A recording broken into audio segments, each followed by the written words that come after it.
Bismillahirrahmanirrahim. Assalamualaikum semuanya. Salam sehat, salam budaya. Selamat datang di channel Haryo Nurdinarti. Kali ini saya membahas tentang tanah-tanah di wilayah Kerajaan Mataram. Berdasarkan fungsinya, tanah di wilayah Kerajaan Mataram dapat dibagi dua, yaitu tanah lungguh atau tanah apanase.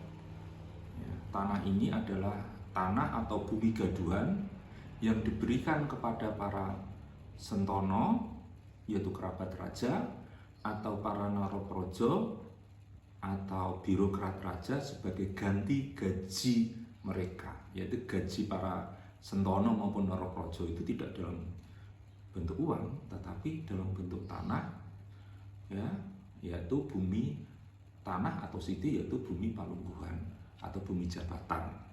Para pejabat itu nanti akan menerima layanan dari para sikep, para petani yang menggarap tanah itu dalam bentuk layanan sosial. Tapi kali ini saya ingin membahas tentang tanah Norowito. Tanah Norowito adalah tanah atau bumi yang menghasilkan barang dan jasa untuk kepentingan pribadi raja. Ini. Nah, tanah Norowito ini pada tahun 1832 jumlahnya mencapai 39.454 cacah. Cacah atau adalah tanah adalah para tenaga kerja yang mengerjakan tanah itu. Tanah Norowito terbagi menjadi beberapa jenis. Yang pertama adalah bumi atau siti pamajekan, yaitu tanah yang menghasilkan uang untuk kepentingan raja. Jadi pajaknya berupa uang.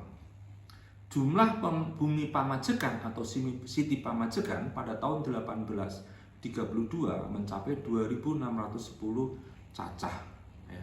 Ini menghasilkan uang sampai 40.000 gulden Hindia Belanda. Nah, bumi atau siti pamajekan ini kemudian banyak disewakan kepada pihak ketiga. Kenapa kok bisa menghasilkan sampai 40.000 gulden? Karena disewakan kepada pihak ketiga.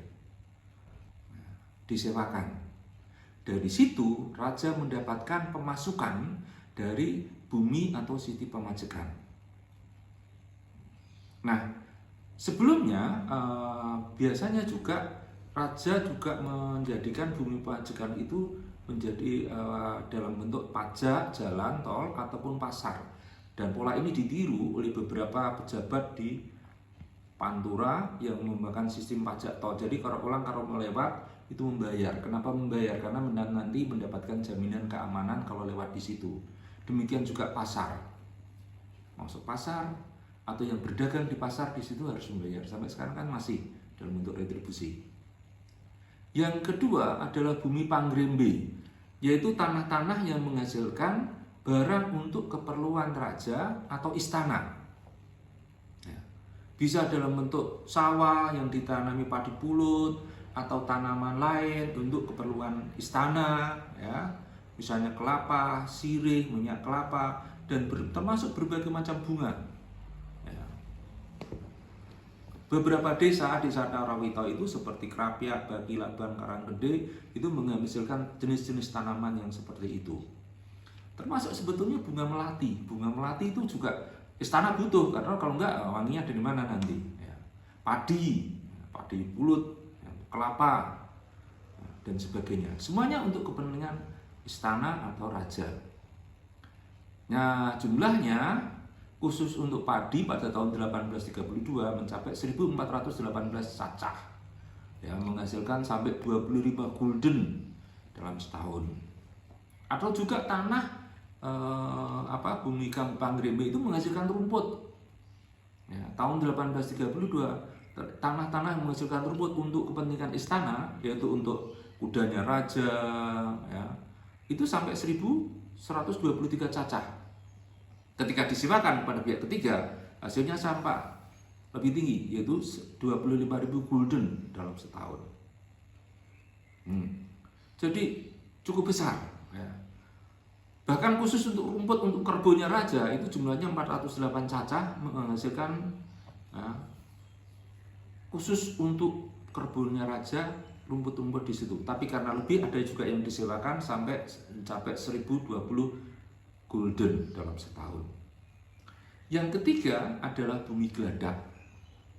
Tanah-tanah yang penduduknya diberi tugas mengurus masalah transportasi untuk kepentingan raja.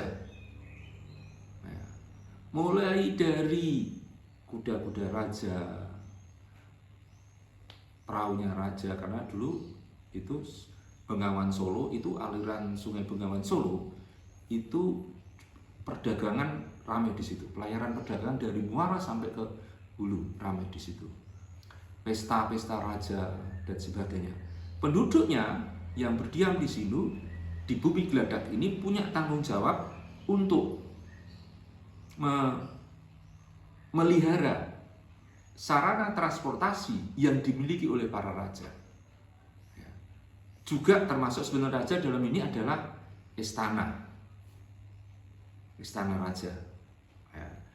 Karena itu banyak kepentingan ini, mau nggak mau kan raja harus bisa untuk pergi kemana begitu. Nah itu bagaimana caranya agar sederhana sekali ya, kudanya raja itu ketika raja menggunakan, bagaimana agar kudanya itu tidak, ya mohon maaf, tidak berak pada waktu dipakai raja untuk berpergian. Kudanya harus sehat. Itu dari sisi kudanya, belum lagi keretanya. Jadi secara keseluruhan saya ingin mengatakan bahwa bumi atau tanah Norowito itu adalah tanah-tanah yang khusus disediakan untuk kepentingan pribadi raja.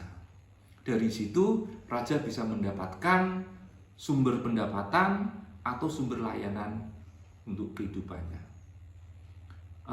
Demikian kali ini yang bisa saya sampaikan.